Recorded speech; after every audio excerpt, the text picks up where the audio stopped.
Hi, my name is Harry Davis. I'm with Ozone Pest Control, and we're here shooting a how-to video on how to do a scorpion seal on a home. I'm shooting this video for all you do-it-yourselfers so you can better understand the materials and the labor that's involved in doing a scorpion seal.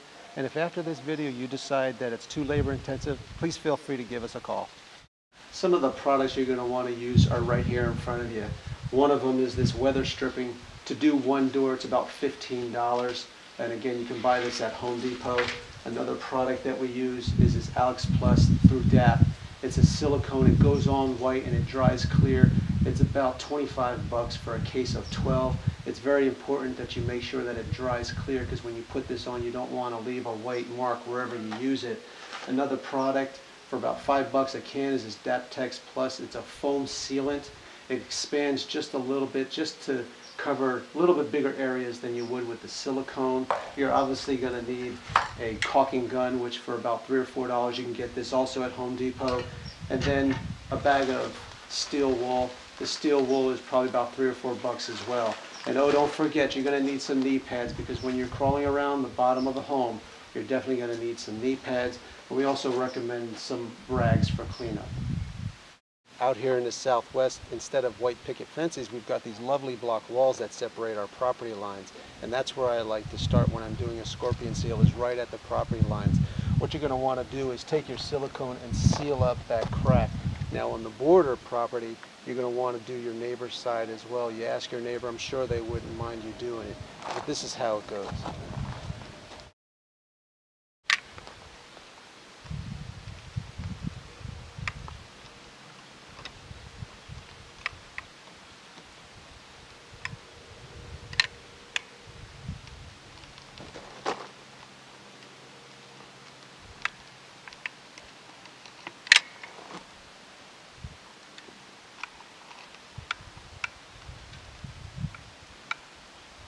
You're going to want to make sure that you're filling in this joint.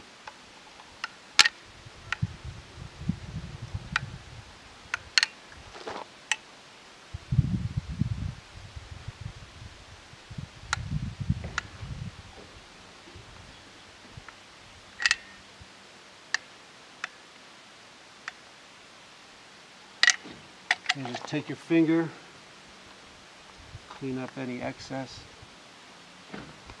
you have, make it nice and neat. And then you're obviously going to want to go over the other side, over the top of the wall, then down the other side, and that would complete the one joint. You would do all the joints on the property.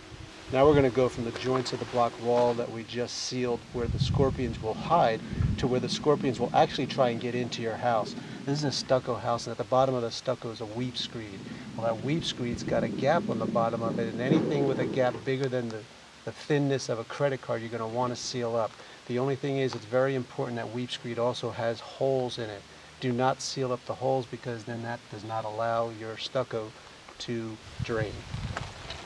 Keeping in mind that you want to seal up anything that's as small as a credit card width. Here's another prime area where you're going to want to seal. It's going to keep the scorpions from getting into your attic.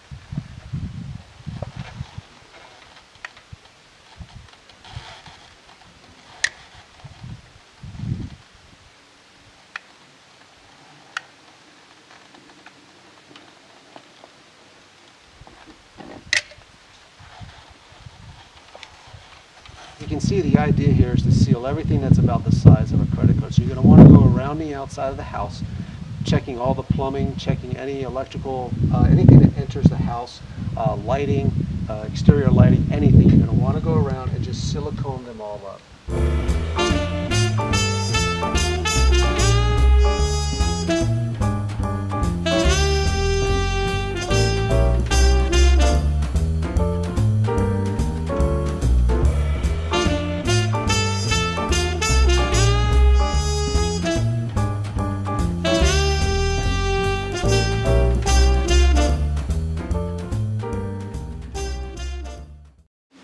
Now, if you can see the light shining through the door, that means that bugs can get through the door, so the weather stripping needs to be replaced.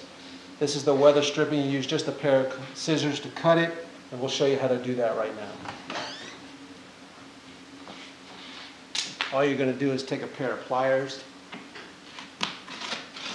pull the old one out,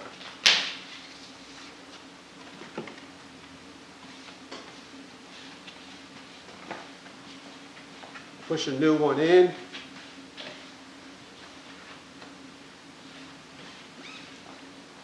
And then you'll see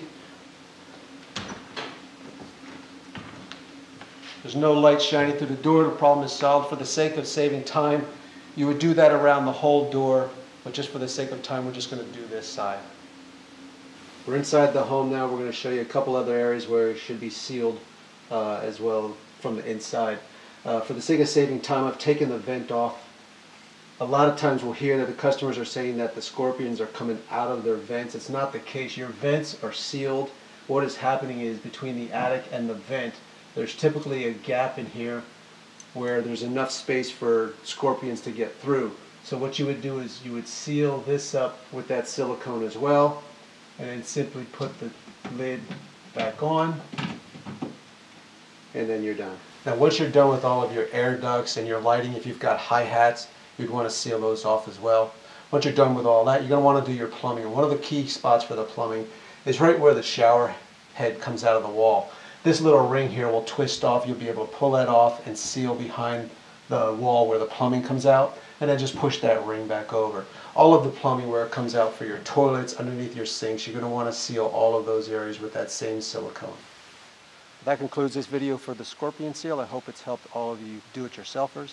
If you have any questions or concerns, please just give us a call. Thank you.